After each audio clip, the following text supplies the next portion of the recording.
Camerounais sont les premiers ennemis du Cameroun. Moi j'ai juré de dire la vérité. Tant pis pour moi si je suis emprisonné. J'ai juré de toujours dire mes vérités. Tant pis pour moi si je suis empoisonné. On dit tous les jours lutte contre la pauvreté. Pourtant tous les secteurs dans notre pays. Mesdames et messieurs, bonjour, bienvenue sur JMTV+, dans le bœuf politique de cette semaine qui va être extrêmement riche. Pourquoi extrêmement riche? Car nous allons recevoir quelqu'un qui sort totalement de l'ordinaire. Il a vécu les pires moments de l'histoire du Cameroun. Donc, lorsque je parle des pires de l'histoire, vous comprenez qu'il y a de cela au minimum 60 ans, si ce n'est plus. Il a été aux côtés des pères fondateurs, oui, ceux qu'on appelle les pères fondateurs. Il a été aux côtés, s'il n'est pas lui-même l'un de ceux qui s'est battu pour la pseudo-indépendance du Cameroun. Il y a de cela un demi-siècle qu'il n'a pas remis les pieds sur sa terre natale.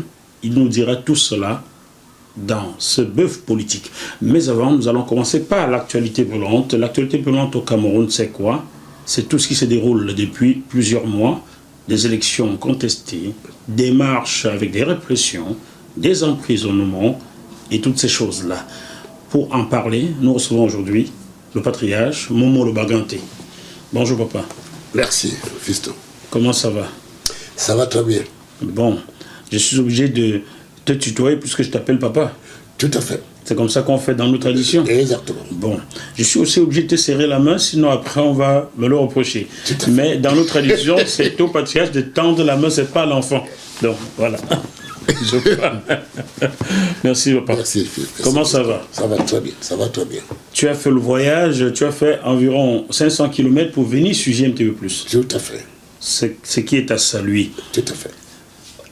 La première question, c'est pourquoi, comment as-tu connu déjà, comment as-tu connu JMTV+, et pourquoi as-tu voulu venir sur JMTV+? C'est depuis que j'ai commencé à voir ce que j'avais déjà vu C'est-à-dire dans mon enfance. Voir que le sang continue à couler. Mais là n'est pas la question, parce que ça, comment tu as connu JMTV+? C'est ça que je viens. Oui, d'accord. J'ai vu toute mon enfance. Le sang couler. J'avais 13 ans. Quand j'ai vu tirer sur le premier Camerounais. C'était en 1955. J'avais 13 ans. Ce monsieur, il s'appelait Monsieur Pierre. Monsieur Pierre. Il était boulanger. D'accord. Et le blanc qui avait tiré sur lui, c'était un commissaire qui s'appelait Pierrot. En Konsamba. En 1955. C'était au foyer culturel. Pour ceux qui connaissent Konsamba. Donc, je reviens sur l'actualité. Je pensais que la France avait mis fin à sa barbarie. Parce que, comme vous le savez, chaque peuple a le droit de choisir son destin. Chaque peuple. Chaque peuple a le droit de choisir ses amis.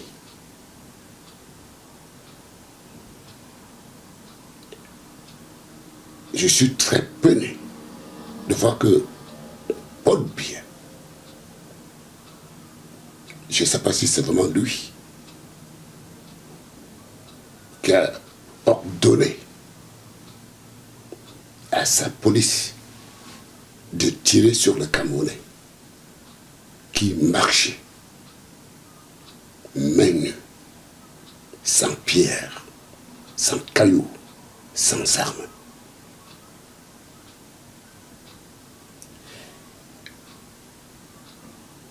Je pouvais encore comprendre pour ce qui s'était passé au nord, où j'ai vu dans le YouTube, où on a pris 2 femmes avec le bébé sur le dos. Ces militaires les ont tués. À la vue de tout le monde. Je m'attendais à ce que un seul pays sur cette terre se lève pour protester. Mais aucun. Aucun. La communauté dite internationale, oui. Non plus. C'est à ce moment-là que les jeunes qui sont à Paris m'avaient demandé de sortir de mon silence. C'est la jeunesse qui te dit, papa, sors de ton silence. Sors de ton silence pour venir nous parler. Parce que j'avais déjà raccroché.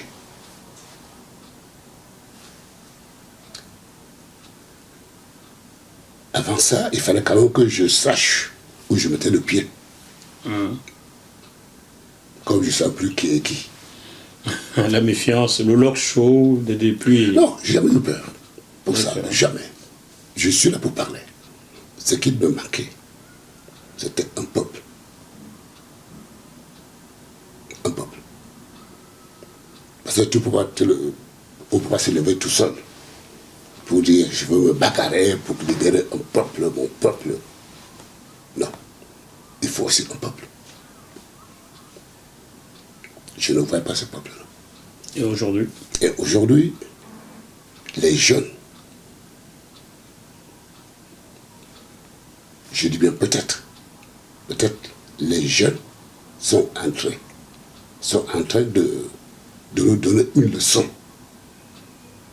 de courage que moi-même j'ai eu dans ma jeunesse.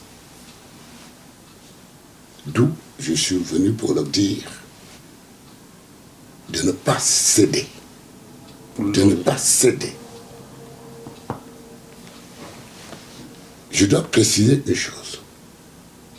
Quand je vous ai vu, j'ai vu votre émission. J'ai regardé d'autres émissions à côté. J'ai vu un monsieur qui était dans votre émission. Il avait des tresses. Oui, je vois ce jeune du CCD. Charles le Belge, c'est lui? Voilà. D'accord, oui, il est passé tout récemment, début février 2019. Voilà. Et il disait qu'il était à l'ambassade, qu'il était anti-Sardinard. Je ne sais pas ce que c'est anti-Sardinard. Hein. Je ne sais pas ce que c'est Sardinard non plus. D'accord. Il a parlé et il disait ceci. Nous ne sommes pas les envoyés de Kanto, de Maurice Kanto. C'est vrai. Nous sommes allés à l'ambassade parce que nous étions choqués de voir que la police camerounaise tirait sur des gens qui marchaient. Mais non. Toujours dans votre émission, j'avais regardé, j'avais vu une fille, une très jeune fille, du nom Stella. Ah oui, la jeune Stella, oui. Elle disait, je suis allé à l'ambassade pour brûler. C'était pas pour saccager, c'était pour brûler. C'est quand j'ai vu qu'on tirait sur des gens qui marchaient sans armes. J'étais offensé dans ma dignité de femme. C'est vrai, elle a dit ça. À partir de ce moment-là, j'ai d'abord pleuré un coup. Toi, tu as pleuré? Chez moi.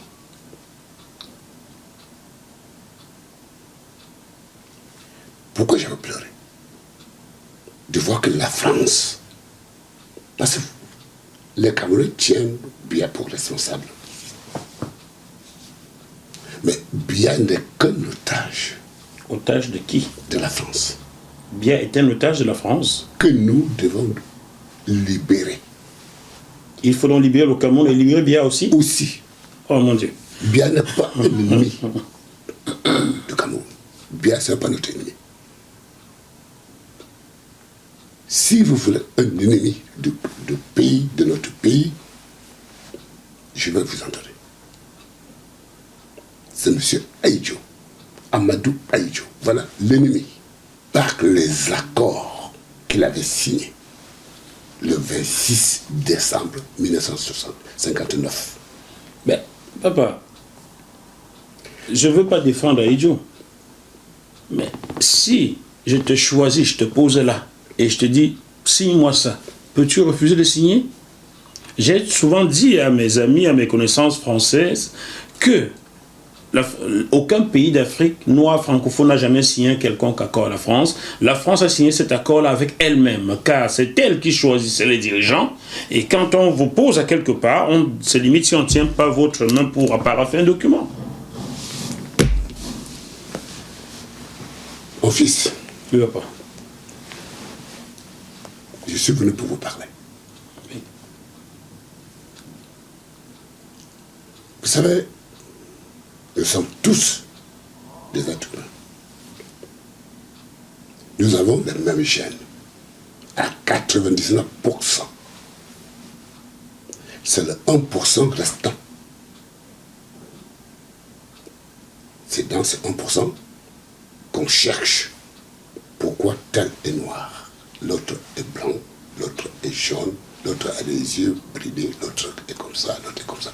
C'est dans le 1% qui reste.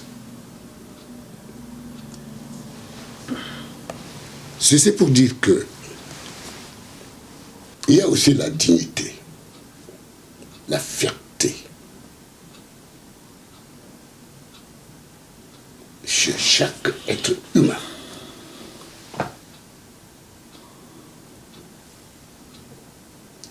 Les intérêts viennent après. C'est quand on a commencé à faire certaines découvertes qu'on a pu trouver l'or, le diamant, je ne sais pas quoi encore. C'est à partir de ce moment-là que les cerveaux des êtres humains ont commencé à disjoncter. Revenons sur ces accords-là. Je viens dessus. Pour dire que, pour comprendre Paul Biya, il faut d'abord comprendre Ahidjo. On ne peut pas comprendre Paul Biya sans comprendre Ahidjo. Donc,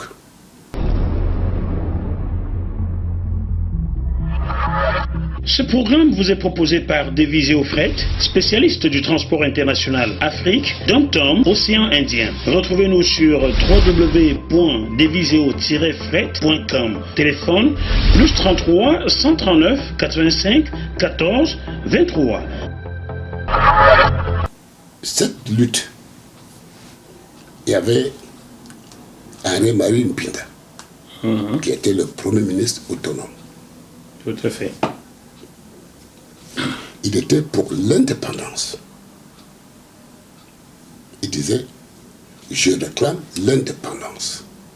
Mais avec l'étape.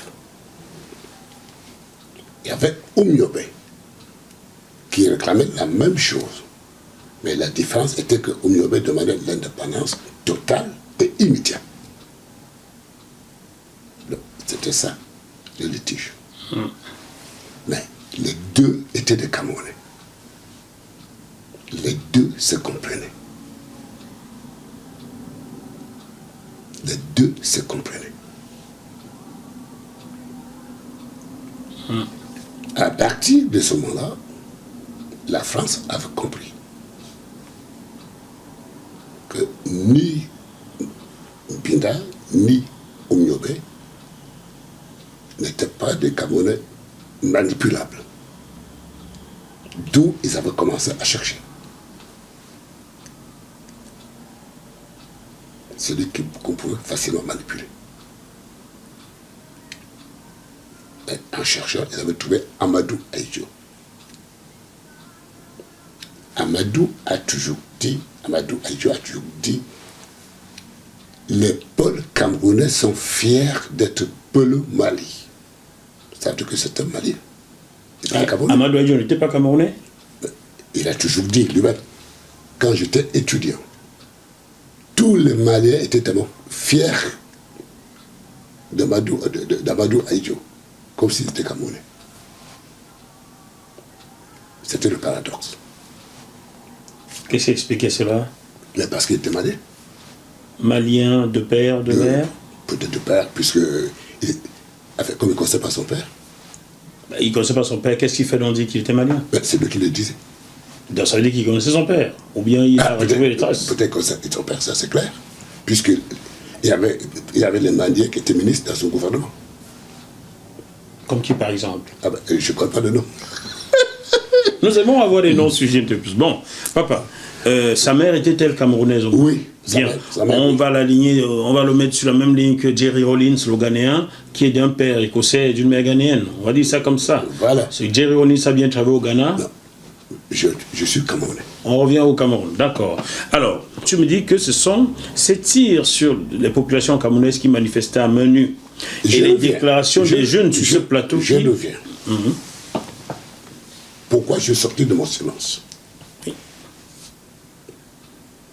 Parce que Paul Biya, c'est quelqu'un que j'ai vu en 1968 quand j'étais au Cameroun. C'est quelqu'un que j'ai rencontré personnellement. Il n'était pas ni Premier ministre ni quoi que ce soit. Il était encore directeur de cabinet de William Kimboma, je crois. Je ne sais même pas ce qu'il faisait. Vérifions, je pense qu'il était encore... Je ne sais pas ce qu'il faisait. Parce qu'il venait voir les amis qui étaient aussi mes amis quand j'étais rentré en 1968 au Cameroun. C'est dans ce cadre que j'ai rencontré Paul Biya. D'accord. Et il n'était pas tribaliste. Paul Biya n'était pas tribaliste. Il n'était pas tribaliste. S'il était, c'est qu'il cachait bien son jeu. Mais je ne crois pas. Parce que Paul Biya, la plupart de ses amis étaient les Bamdiké. Même quand il venait en Suisse, il était toujours avec les Bamdiké. Il mangeait chez les Bamdiké, chez des simples citoyens. Ce n'était pas chez les grands. Mais les gars Bamdiké, en Suisse, que je connais, les gens que je connais. Ceci pour dire que quand j'avais réussi à faire partie d'Amadou Ahidjo. Donc tu as réussi à faire partie d'Amadou Ahidjo. Ahidjo. Faut qu'on comprenne. Ça, c'est très important. C'est la partie. Oui, je veux comprendre. Je suis sûr que les téléspectateurs aussi. Comment est-ce que tu as réussi à faire partie d'Amadou Ahidjo? Ensuite, on reviendra à Paul Biya. Oui, exactement. Donc, en 1968, c'est le grand Camerounais qui me demande de rentrer au Cameroun. Le 30 mai 1968. Il y a cela 51 ans. D'accord. 1968. Oui, le 30 mai. Il y a bientôt 51 ans, oui. Bien. Et j'avais accepté de rentrer pour servir mon pays. Pourquoi j'avais accepté? Parce que j'avais vu que les Camerounais, mes camarades qui luttaient, cette lutte n'était plus sur l'orbite qui attirait les Camerounais. Les camarades, tu parles de qui là? Je parle de... Ernest Wandje? Non. Qui? De Ougli Masanga. Ougli Massaga. De Ndo Michel. De Michel. De Tchaptché. Etc. Donc, vous savez, si nous souffrons aujourd'hui, les responsabilités sont bien partagées. Bien partagées.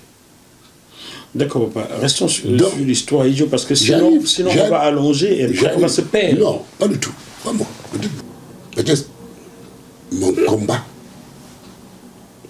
va motiver plus d'un. Donc, j'arrive à Douala à 5 heures du matin.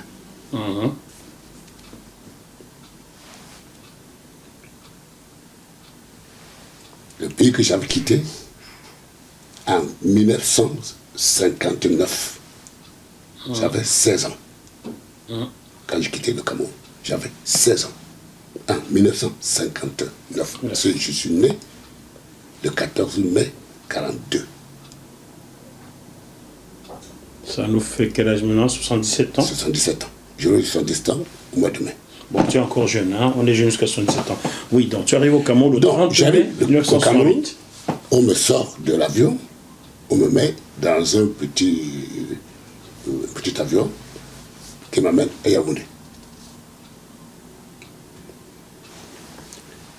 Une fois arrivé à Yaoundé, il y a la police qui était venue me chercher.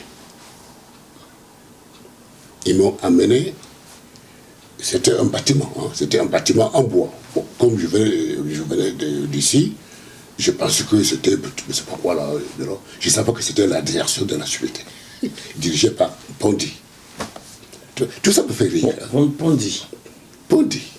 C'est pas Pondi qui était mort bizarrement là? Et je ne sais pas s'il le niveau ou pas. C'est lui qui était le directeur de la sûreté. Et il avait comme collaborateur Yemo Temote, qui s'occupait de l'immigration. D'accord. Il y avait le commissaire Bédia, Bédi, qui était un gars de Douala. Donc voilà les 3 collaborateurs que je connaissais. Quand je suis rentré dans son bureau, je ne connaissais pas, je crois que c'était... Parce que quand il s'était présenté, c'est à ce moment-là que je savais qui il était. Parce que son nom était connu dans la lutte. D'accord. Mais il était très gentil, hein, avec moi. Ensuite, il a chargé quelqu'un pour me conduire au ministère des Affaires étrangères. D'accord. En me disant, comme tu viens de l'étranger, comme c'est le gouvernement qui t'a Demandez de revenir. demandé de revenir, tu dois aller répondre présent au ministère des Affaires étrangères. Et après, ils vont t'introduire chez moi. Donc, je décide de mon parcours à moi, pour que les choses soient claires. J'arrive au ministère des Affaires étrangères, c'était Tchungui Xavier, qui était ministre des Affaires étrangères. Il m'a reçu, on a discuté, et le commissaire Bédia est venu me chercher. C'était le premier commissaire que je voyais. Mais un gars très gentil, peut-être même cultivé. Mais jusque-là, je ne sais pas où j'étais. C'était comme un jeu, hein, tout ce que je vous raconte là, vous, les Camerounais. C'était comme un jeu pour moi. Bon, je me disais, mais si c'est ça, mais où est la dictature au Cameroun? Où est la brimade dont on parle tant? On raconte la dictature, mais non, il n'y a rien. Donc, il m'amène, mais pas chez Pondi, il m'amène maintenant à la PJ. Elle lit son nom. Je ne sais pas, je peux vous dire. Oui, juste qu'il y avait une maison, il y avait un manguier, un grand manguier dehors. Donc, il me dépose, il me dit, bon, docteur, je venais vous chercher. Après, il est parti. Mais quand il est parti, j'ai vu un policier qui était venu pour me fouiller. Je ne comprenais pas pourquoi. Il me dit, me fouiller? Pourquoi? Il me dit, ici c'est la PJ. Je dis, c'est quoi la PJ? Parce que je ne connaissais même pas le nom. Hein. Quand j'ai quitté le Cameroun, comme je vous dis, j'avais 16 ans. Bon, donc je n'avais jamais mis le pied dans un commissariat, je ne connaissais même pas comment ça marchait là-dedans. Et ici c'est la PJ, c'est quoi la PJ? Mais on va vous enfermer là, on va vous enfermer là, dans la cellule là. Donc, ils m'ont fouillé, ils ont ouvert la cellule, ils m'ont fait dedans. Dans la cellule, il y avait beaucoup de personnes, des députés, des ministres. Il y avait un blanc, un mercenaire, petit. Ça fait toujours rigoler votre pays là, parce que vous ne connaissez pas votre pays. Vous ne connaissez pas votre pays. Donc, tous étaient couchés par terre. Hein. Chacun était couché sur sa natte. Non. Mais j'étais debout, j'ai tourné comme... Comme un animal en cage. Voilà, exactement. Parce que je ne comprenais pas ce qui m'est arrivé là. On t'a dit de revenir travailler au Cameroun. Tu arrives, tu te retrouves en cellule. Voilà. Il y avait un seau à côté. C'est là où on faisait les besoins naturels. Je tournais comme ça. Et ils m'observaient. Tous ceux qui étaient là-dedans t'observaient. Et c'est comme ça que j'avais commencé à apprendre ma première leçon de mon pays. Parce que quand ils m'observaient, ils avaient compris que je venais de l'étranger. Ils avaient tous compris que je venais de l'étranger. Parce que la manière dont je tournais leur faisait comprendre qu'il n'est pas d'ici. Il n'est pas d'ici. Il vient d'arriver, ces jeunes-là. Après, ils m'ont dit, assois-toi. Ils ont commencé à se présenter. Je suis député, je suis ministre, je suis contrôleur de finances, je suis comme ça. Donc. Et là, ils m'ont regardé, ils m'ont dit, vous êtes d'ici? J'ai dit, oui, monsieur Camerounais. Mais je viens de l'étranger. Il dit, ah, ça se voyait. Et chacun, ceux qui avaient 2 nattes, m'avaient donné une natte. Et à la fin, c'est moi qui étais le mieux loti. Oui, je ris, mais... C'est moi qui étais le mieux loti. J'attends de comprendre toute cette affaire. Bon. Et là, ils ont commencé à me donner ma première leçon.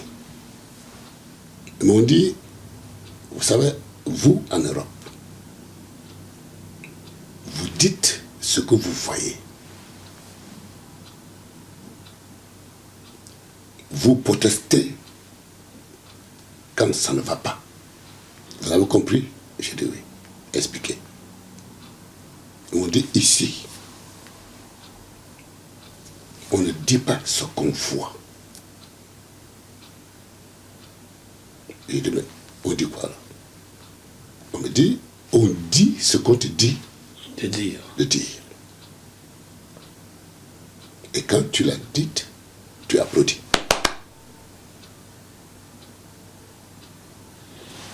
Il faut bien garder dans la tête. Hein? Oui. Et d'ici, peut-être 2 jours ou 3, ils vont donc te sortir pour aller te balader en ville. Et te demander tes impressions sur ce que tu vois. Ça sera le moment intéressant pour toi. Donc, tout ce que tu verras, tu diras toujours, c'est beau. Tu as compris? Oui.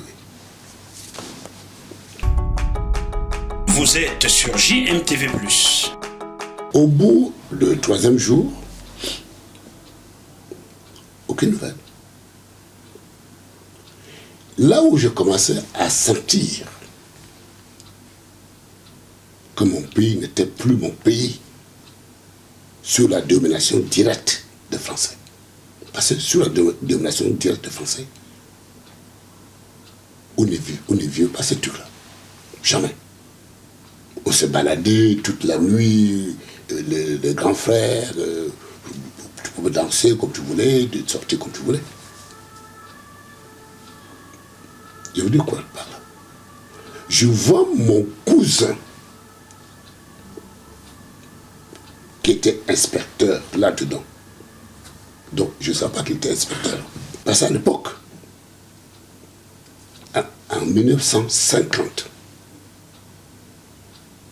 j'avais 8 ans. 1950, quand je suis venu à Kosamba, j'avais 8 ans. Quand on m'avait mis à l'école, ce cousin qui était déjà vieux, parce qu'à l'époque il était trop vieux, donc,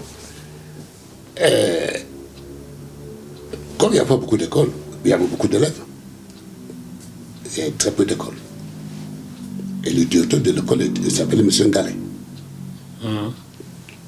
Pour ceux qui connaissaient Kosamba à cette époque. Donc, mon oncle, le petit frère de ma mère, qui m'avait pris à 8 ans pour élever, il avait pris mon cousin qui voulait passer en classe de CM2. Mon oncle me prend et le prend lui. Ah d'accord, donc vous avez presque grandi ensemble, même s'il était plus grand que toi. Non, on n'a pas grandi ensemble, je suis venu. J'avais 8 ans. Lui était déjà grand monsieur, peut-être il avait même 20 ans. Ah d'accord. Oui, parce qu'à l'époque, les gens étaient vieux. D'accord. Donc, pour te dire, le parcours, c'est là où j'avais commencé à sentir que le pays n'était plus le même. Voilà. On revient là à l'histoire de la cellule, vous êtes enfermé à la PJ. C'est ça qui... Mais je suis toujours là. Oui. Gabonais, je suis là pour vous parler. Donc, on arrive à l'école. Monsieur Ngalé dit Djunga, parce que mon oncle s'appelait Djunga, François. Il était fonctionnaire. Je vais prendre un enfant. Je prends le plus vieux pour lui donner une chance. Et le petit, il faut que tu rentres à la maison avec lui. Pour te dire que j'ai failli perdre une année dans ma scolarité pour favoriser ce cousin. D'accord, que tu vas retrouver plus tard en cellule. Que je vais trouver, non pas en cellule, il était inspecteur. Inspecteur. Dans ce commissariat. Ah, dans ce commissariat, mais ça je ne comprenais pas. Nous sommes dans la cellule. C'est moi qui suis dans la cellule. Oui, j'étais dans la cellule. Il est inspecteur à la PJ. À la PJ, là où je suis enfermé. D'accord, j'ai compris maintenant. C'est là où je viens pour dire, à partir de ce moment que j'avais compris que ce pays n'était plus le même. Car ce cousin... Quand j'ai vu le cousin, quelle fut ma joie. Je saute sur lui, je dis, comment, qui es-tu? Je ne te connais pas. Bon. Je le regarde. Je dis, mais mon cousin, Moucha Moussa. Hey, tu ne connais pas, je ne te connais pas. Il était inspecteur. Quand je suis entré dans ma cellule, j'ai commencé à comprendre que je venais de commettre une bêtise, une grosse bêtise dans ma vie. Pour avoir accepté de rentrer chez moi. Pour vous dire à quel point la France a détruit le Cameroun, le peuple camerounais. J'espère que les Camerounais comprennent le sens de ce que je dis là. Quelqu'un qui nie, parce que la peur que la France avait créée chez les compatriotes. Ça rejoint ce que le professeur Franklin Nyamsi disait, la peur installée par le colon qui aujourd'hui... C'est le même système, rien n'a changé. Rien n'a changé, c'est le même système français. Rien n'a changé. Donc, au bout de 4e jour, j'étais turc là, sans aucune nouvelle. Qu'est-ce que j'ai fait? J'ai dit, mais avant tout. Donc, entre parenthèses, le blanc, sa nourriture venait de grands hôtels. D'accord. Alors tu es en cellule. D'accord. Le blanc. Et c'était un mercenaire. Il s'appelait Poti. Et oh, peuple camerounais, vous ne connaissez pas dans quel pays vous vivez. Chaque nuit, à partir de 23h, ceux qui avaient de l'argent, on paye les policiers pour aller chercher des prostituées. Ah, d'accord. On dansait là-dedans jusqu'à 4h du matin. Dans cette cellule avec la promiscuité. Non, dehors. On sortait de la cellule pour maintenant arranger la salle d'attente là. Oui. Parce que la salle d'attente était plus large. Oui. La cellule était petite. Donc tout le monde dansait, et buvait l'alcool. Je me demandais mais si j'étais dans un rêve de comment est-ce que je rêve bon. À 4h du matin, on faisait partie de filles. Et puis, ils nettoyaient et on mettait tout le monde dans la cellule. 4e jour, parmi les policiers qui gardaient, parce qu'ils échangeaient, ces 2 policiers étaient les bandits de Bangou. Bangou. Et comme je suis né à Bangou, mais n'étant pas originaire de Bangou. Tu es originaire de Bazou, hein? Baganté. Baganté. Je suis Baganté à 100%. Noblesse, dignité, élégance. Exactement. Bon. C'est la famille. Mais je suis né à Bangou. Parce que à l'époque, les Bamileke qui vivaient ailleurs, quand leur femme était enceinte, au moment d'accoucher, ils envoyaient la femme accoucher au village. C'était comme ça. Là. Donc, autrement dit, là où je devais être né, c'était à Seka. D'accord. Où vivaient tes parents? Oui, là où vivaient mes parents, où mes soeurs sont nées, mes frères sont nés, c'est à Seka. C'est comme ça que mon papa était l'ami de Oumiobe en personne. Ah, d'accord, je comprends. Voilà. Donc, revenons sur la cellule maintenant. Je viens. Parce qu'il ne faut pas qu'on perde les Camerounais. Je suis obligé de recadrer pour qu'on ne perde pas le fil. On n'aura pas 3 jours parce que les bandes vont dire nous sommes saturés. Donc. 6 la bande. On dort là. Je vais t'aider toujours à acheter ta bande. On va dormir là-dedans. Ok. Parce que c'est le dernier combat que je voulais livrer. Ah, d'accord. Avant de venir, j'ai dit à ma femme, comme je m'en vais, je ne sais pas si tes compatriotes vont me foutre une balle dans la tête. Si bon, on salue madame. Si tu ne me vois pas, c'est que tes compatriotes m'ont foutu une balle dans la tête. Ça ne fait rien. C'est pour mon pays. D'accord. Ne t'inquiète pas. Donc, au bout du 4e jour, quand ces 2 policiers ont vu mon nom sur la liste des gens qui étaient en cellule, ils ont vu que j'étais né à Bangou. Ils ont dit, mais c'est pas possible. Mais voilà un docteur de chez nous. Comme il est de chez nous, on l'a enfermé. Vous voyez ces gens-là. Hein? Et comme ça, ils ne pourront pas le soigner. Donc, ils m'ont sorti de cellule. En privé. Bon. Comme on m'avait déjà... les gens qui étaient en cellule m'avaient déjà donné... Bien briefé, quoi. Voilà. Je savais que c'était peut-être pour aller me fusiller. Comme ça se faisait. Quand ils m'ont sorti, ils m'ont fait asseoir. Ah, tu es un enfant de Bangou. Je ne répondais pas. À la fin, ils ont dit, et ils ont vu... Quand ils m'ont demandé, vous êtes de Bangou, ils parlaient en français. Ils ont parlé en français.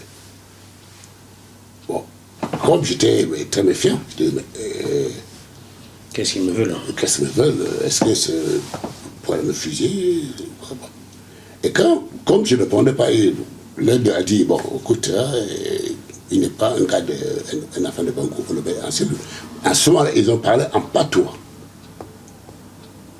j'ai compris qu'il était Bamdeki. C'est à ce que j'ai dit, je suis Bango, en bateau.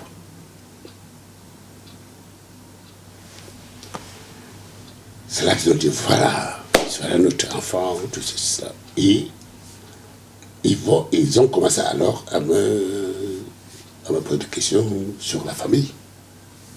Sur ma famille, vous êtes l'enfant de qui? Vous êtes ici, est-ce que vous connaissez quelqu'un? Tout ça. Parce que jusque-là, personne ne savait hein, que j'étais au Cameroun.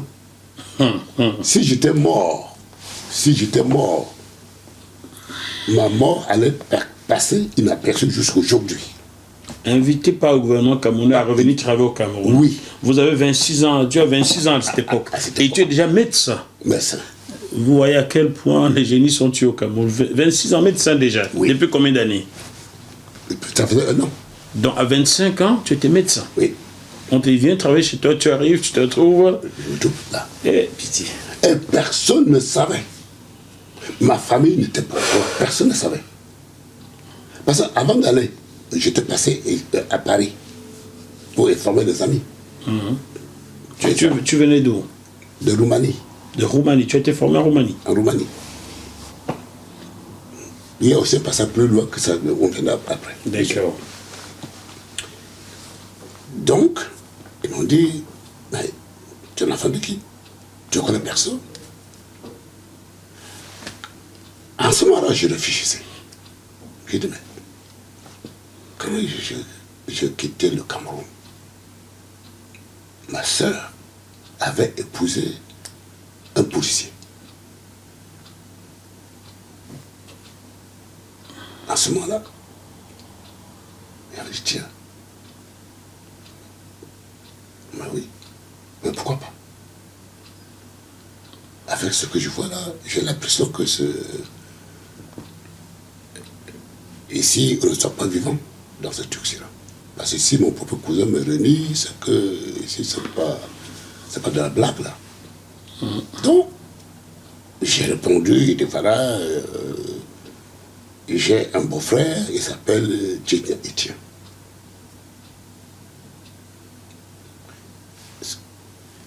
À ma surprise, ils ont sauté, l'inspecteur Djenya Etienne. Hein? Il est inspecteur. Mais, parce que je suis un comédien, vous savez, pour faire la politique, il faut être un comédien. Un bon comédien. Et là, il est inspecteur. Bon. Comme je m'étais retrouvé en eux, en tant que Bamdeki. Donc, l'un d'eux avait disparu. L'un des deux De deux policiers. a disparu. Oui. Là, tout de suite. Là. Tout de suite là. De ça par là, il est parti. Il est sorti, il n'est pas revenu. Il n'est pas revenu. C'était pour aller chez lui. Il était 1h du matin. Merci à GMTV+. Continuez de donner la parole à ceux à qui on la refuse.